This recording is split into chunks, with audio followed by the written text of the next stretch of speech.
వార్తా పేపర్లో ఒక వార్త రాసిండ్రు మనుగూరుకి సంబంధించి.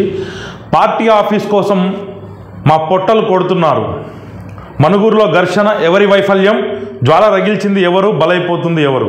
పోట్లకిత్తలు పోరాడుతుంటే దూడ చనిపోయిందని వెనుకటికి నానుడి. పినపాక నియోజకవర్గం మనుగూరులో ఇదే నానుడి నిజం చేస్తూ యుద్ధం చేస్తే సమీపంలోని చిరు వ్యాపారుల బతుకులు ఛిద్రమైపోయాయి. ఆదివారం మనుగూరు పట్టణంలో తెలంగాణ భవన్ వద్ద చోటు చేసుకున్న విధ్వంసర ఘటన నేపథ్యంలో పోలీస్ శాఖ శాంతి భద్రతల కోసం తీసుకున్న నిర్ణయం స్థానికంగా వ్యాపారం చేసుకుంటున్న వ్యాపారులను ప్రాణ సంకటమైపోయింది. గొడవకు ప్రధాన వేదిక అయిన భవన్ సమీపంలోని ఏటీఎం సెంటర్, సెల్ షాపులు, టూ వీలర్, మెకానిక్, బియ్యం, టైలరింగ్ వ్యవస్థలతో పాటు రైస్ మిల్తో పాటు పలు చిరు వ్యాపారాలు పూర్తిగా స్తంభించిపోయాయి. రైస్ మిల్కు ప్రధాన మార్గంగా ఉన్న తెలంగాణ భవన్ దారి పోలీస్ శాఖ ఆధీనంలోకి తీసుకొని బారికేడ్స్తో ఆ మార్గం మీదుగా రాకపోకలు నిషేధించారు. దీనితో షాపులు తీయాలో తీయకూడదో అర్థం కాక వ్యాపారులు ఆందోళనకు గురవుతున్నారు. వీరితో పాటు రైతులు పండించిన పంట మిల్లుకు చేర్చడానికి మార్గం లేక తీవ్ర ఇబ్బందులు పడుతున్నారు.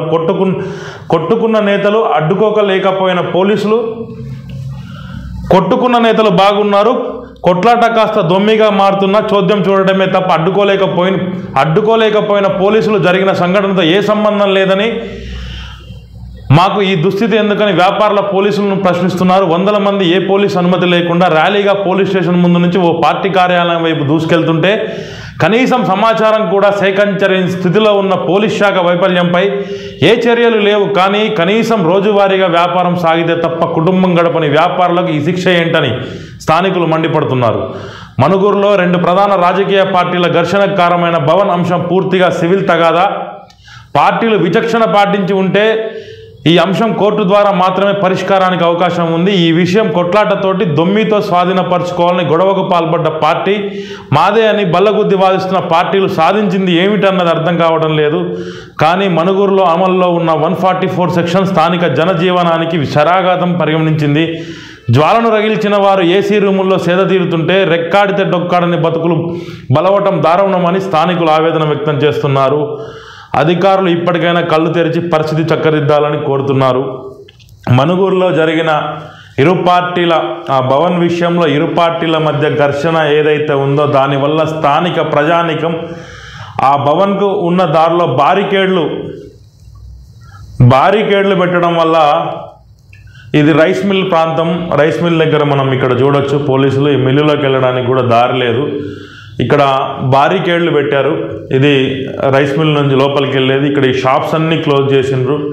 వీళ్ళు రెంటెడ్ షాప్స్ అన్నీ రోజువారీ తీస్తేనే వీళ్ళ బతకడం అంతంత మాత్రంగా ఉంది. వ్యాపారాలు కూడా చక్కగా లేవు. కార్పొరేట్ కంపెనీలు రావడం వల్ల, ఆన్లైన్ రావడం వల్ల వ్యాపారాలు కూడా సరిగ్గా చేసుకోలేము. వ్యాపారాలు కూడా వెళ్ళట్లేదు. ఏదో అలవాటు పడ్డ ప్రాణం చేయక తప్పదన్నట్టుగా ఇక్కడ షాప్స్ పెట్టుకొని వీళ్ళు ఇక్కడ బతుకుతూ ఉంటే ఈ 144 సెక్షన్ వల్ల, ఈ బారికేడ్లు పెట్టడం వల్ల వచ్చే అరాకొర కూడా రాకుండా అయిపోతుందని అయితే స్థానికులైతే చాలా విచారం వ్యక్తం చేస్తుండ్రు.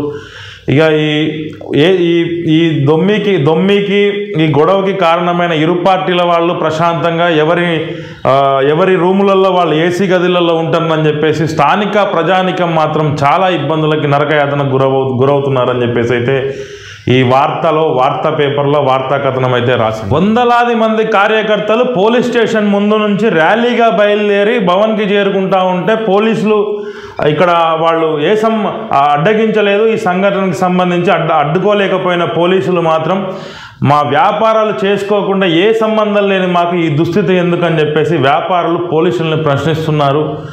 అయ్యా పోలీసులారా, ఇక ఈయన బాగానే ఉన్నాడు, ఈ పార్టీ ఆయన బాగానే ఉన్నాడు, ఆ పార్టీ ఆయన బాగానే ఉన్నాడు, కొట్టుకున్న వాళ్ళు వీళ్ళు బాగానే ఉన్నారు, వాళ్ళు బాగానే ఉన్నారు, ఇక మా బతుకులు ఆగమాగం అయిపోతున్నాయి అని చెప్పేసి అయితే ఇక్కడ ఈ షాపుల వీళ్ళు చాలా బాధతో ప్రశ్నిస్తున్నారు పోలీసుల్ని. ఇక మరి పోలీసులు ఎలాంటి నిర్ణయం తీసుకుంటారు అనేది అయితే వేచి చూడాలి. 7వ తారీఖు వరకు ఇది 144 సెక్షన్ అమల్లో ఉన్నట్టయితే మనకి మైక్ ద్వారా ప్రచారం చేస్తుండ్రు. ఇక మరి 7వ తారీఖు దాకా ఇంకా తప్పదు, ఎందుకంటే బాల్ కోర్టు పోలీసుల చేతిలోకి పోయింది. ఇదంతా లా అండ్ ఆర్డర్ ఇష్యూ అవుతుంది. ఇరు పార్టీల మధ్య ఘర్షణ తలెత్తి సామాన్య ప్రజానికానికి ఇబ్బందులు తలెత్తుతాయని చెప్పేసి లా అండ్ ఆర్డర్ పోలీసులు కంట్రోల్ జారీ చేసిండ్రు. అట్లనే సోషల్ మీడియాలో కూడా రెచ్చగొట్టే పోస్టులు పెడితే చట్టపరంగా వాళ్ళ మీద చర్యలు తీసుకుంటామని చెప్పేసి కూడా డిఎస్పి రవీందర్ రెడ్డి గారు కూడా నిన్న ప్రకటన అయితే విడుదల చేయడం జరిగింది.